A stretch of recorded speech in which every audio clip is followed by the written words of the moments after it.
الحمد لله وكفى وسلام على عباده الذين اصطفى أما بعد فأعوذ بالله من الشيطان الرجيم. Tonight inshallah we are going to complete Surah Yousuf.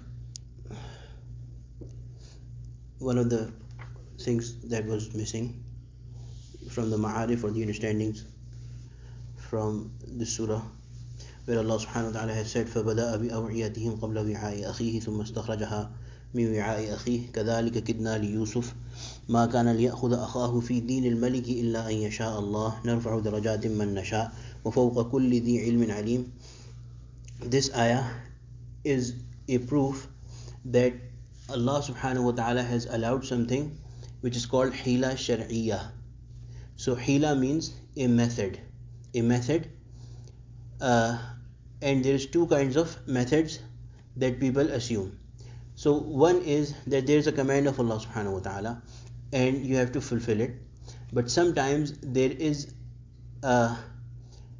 certain conditions in which there is compulsion. For example, zakat can only be given to non-sayyids. People who are sayyid, the progeny of the Prophet ﷺ, they cannot be given zakat. It is not allowed for them to accept it. If there is a community in which a sayyid is very poor and they need money, they are very needy, and the people of this community only pay zakat, they don't take care of their needs. So now how will the needs of the sayyid be fulfilled? Because zakat is not given to them. So in this circumstance, Allah subhanahu wa ta'ala has allowed something called hila shar'iyya, a method which does not kill the basic purpose or the intent of the command, but it bypasses the strict stringent specifics of the command, in that they assume a detour, which is that a person can give zakat to a person who's needy, and then this needy person, after getting this zakat money, can gift that money as a gift, as a hadiyah to that sayyid. So the needs of both of them are taken care of. This is one example. Another example is that if a person remains constantly worried about, after they come out of the bathroom, after having passed urine, especially in salah, it happens to a lot of people, that they feel that one or two drops have dribbled of the impurity. So for such people, the method is that they make sure that they have, as best of their capability, they have passed the impurity fully. Then they can wet that part of their clothing with a little sprinkling of water, and then whenever it comes to their mind that some drop or some wetness is there, they are going to think, this is proven from the Prophet ﷺ. The Prophet ﷺ has told us this, that now they should think that it is not that impure wetness, but the wetness that I myself put. So this is kind of a method, but the thing is that in these methods, the intent of the Sharia is not bypassed. The intent of the rule is not bypassed. For example, somebody says that, okay, it is allowed, so now what I'll do, that when the Ramadan comes, I'll start traveling so that I don't have to fast. That is a kind of method that is trying to kill the purpose of the command of Allah subhanahu wa ta'ala. Or whenever I don't feel like praying a lot, so what I'm going to do is I'm going to periodically keep on taking journeys so that I don't have to pray full salah. Na'udhu billahi min dhalik. So there's two different kinds of methods. One is a permissible method which does not kill the basic intent of Sharia, and then there is this impermissible or haram hila or method which, na'udhu billah, is punishable by Allah subhanahu wa ta'ala because you are bypassing and killing the basic purpose of the command. So these two things should be understood, because sometimes the ulama, considering the need of the community, they in a state of compulsion, they tell people these kind of methods, little methods, that you will not be sinful if you do this, bypass it a little, take a detour. So people start to think bad of the ulama, that na'udhu billah, they are telling us these things. No, this is proven from the Quran. Allah subhanahu wa ta'ala has said كَذَلِكَ كِدْنَا لِيُوسُفَ. Allah subhanahu wa ta'ala also taught Hazrat Yusuf alayhi salatu wasalam a method, that he had his brother who was under basically essentially torture from his brothers, and he wanted to protect his brother and bring him close to himself. So in the Sharia, Allah subhanahu wa ta'ala said, مَا كَانَ لِيَأْخُذَ أَخَاهُ فِي دِينِ الْمَلِكِ إِلَّا أَن يَشَاءَ اللَّهُ. according to the law of the king of Egypt, it was not possible for Yusuf to keep his brother with him because he had come from somewhere else as a caravan that needed things, and Yusuf والسلام, would have said that I'm going to forcefully keep this person with me. That was simply not possible. So Allah subhanahu wa ta'ala taught him a method. What was that method? That he put something himself or through his people in his belongings, and he first took him into confidence, took his brother into confidence that this is the way that we are going to do it. This method involves a little humility for you, but this is for sure going to work. And then when they started to move away, he said that somebody has stolen something, and then they started looking for it, that thing that was missing from all others, and at the very end they looked in the belongings of his brother, and they found it. And then according to the law of the land, the person who stole becomes the property of the person from whom he stole, or from whom they stole. So he kept his brother with him in this way. So this was one thing that needs to be explained. And in this, Allah subhanahu wa ta'ala has also mentioned, نَرْفَعُ دَرَجَاتٍ مَّن نَشَاءُ وَفَوْقَ كُلِّ ذِي عِلْمٍ عَلِيمٍ. Above all the knowledgeable people, there is Allah subhanahu wa ta'ala, the most knowledgeable. So even if knowledgeable people, na'uzu billah, start going in the wrong direction in these methods, then they should know and they should be afraid that Allah subhanahu wa ta'ala is there, who knows everything which is hidden in your chests and your intentions behind what you are doing. So every knowledgeable person, above them there is Allah subhanahu wa ta'ala. Inshallah, now we'll complete the remaining ayat.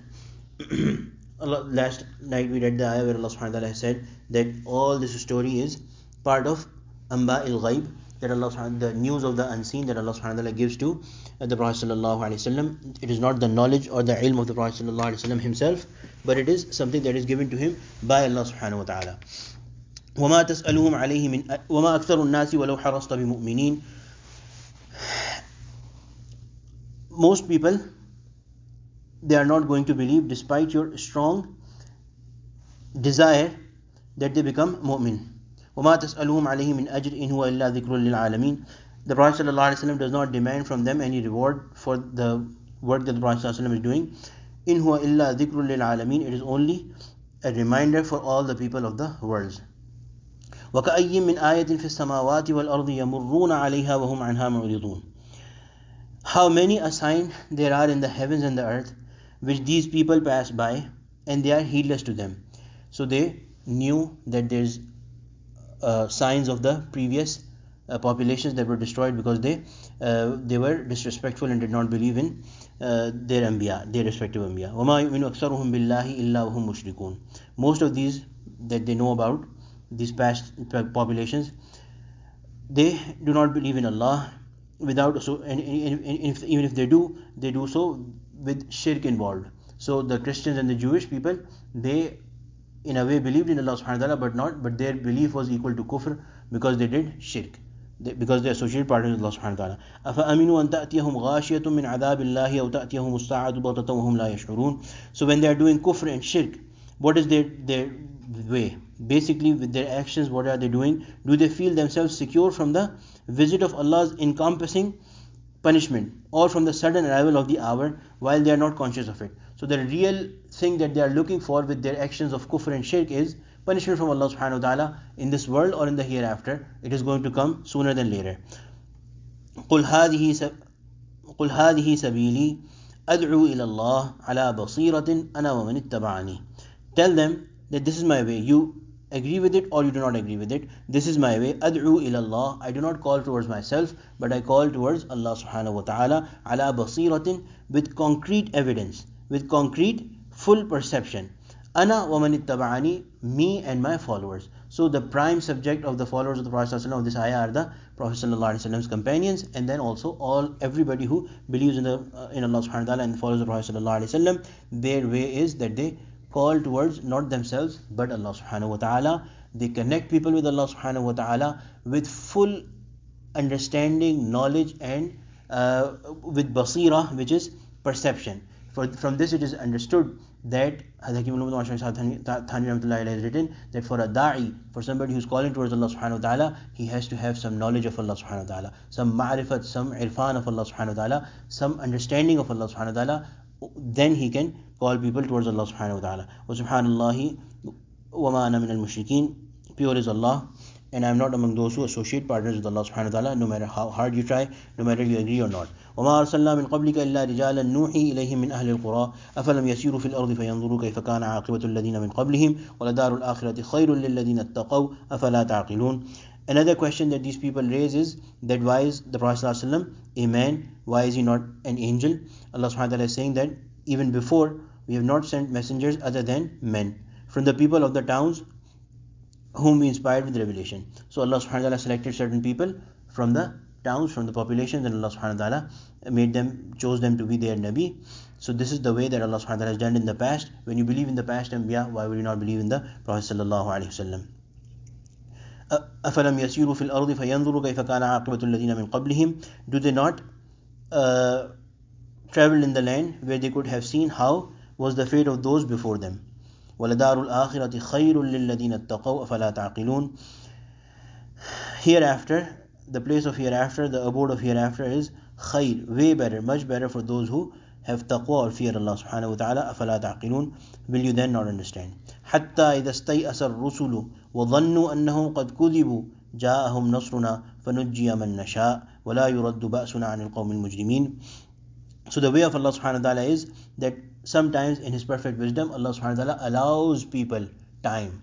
They are, na'uzubillah, being very disrespectful to their Anbiya, they are neglecting the signs of Allah subhanahu wa ta'ala. Still Allah subhanahu wa ta'ala keeps on giving them time that they come along, they return. But sometimes that duration is so long, is prolonged so much that even the messengers start to despair a little. So the messengers who are calling people towards Allah subhanahu wa ta'ala and telling them that if you do not listen, a punishment is going to come from Allah subhanahu wa ta'ala. Allah subhanahu wa ta'ala prolongs the duration so much that the Anbiya start to believe that they had thought that they had on their own, they had thought that such and such time the punishment is going to come, but Allah subhanahu wa ta'ala even gives them more duration than that. So the Anbiya start to وَظَنُّوا أَنَّهُمْ قَدْ كُذِبُوا جَاءَهُمْ قَدْ كُذِبُوا, that the Anbiya start to think that we were wrong in the estimate that we made. جَاءَهُمْ نَصْرُنَا فَنُجِّيَ مَن نَّشَاءُ. And then comes the help of Allah subhanahu wa ta'ala. فَنُجِّيَ مَن نَّشَاءُ. And Allah subhanahu wa ta'ala saved those whom He wills. وَلَا يُرَدُّ بَأْسُنَا عَنِ الْقَوْمِ الْمُجْرِمِينَ. And Allah subhanahu wa ta'ala is not, the punishment of Allah subhanahu wa ta'ala, it does not turn away from the criminals. لَقَدْ كَانَ فِي قَصَصِهِمْ عِبْرَةٌ لِأُولِي الْأَلْبَابِ. Surely in the narratives of these there is a lesson for the people who understand. مَا كَانَ حَدِيثًا يُفْتَرَى.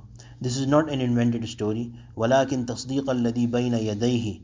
Rather, it is a confirmation of what has been before it.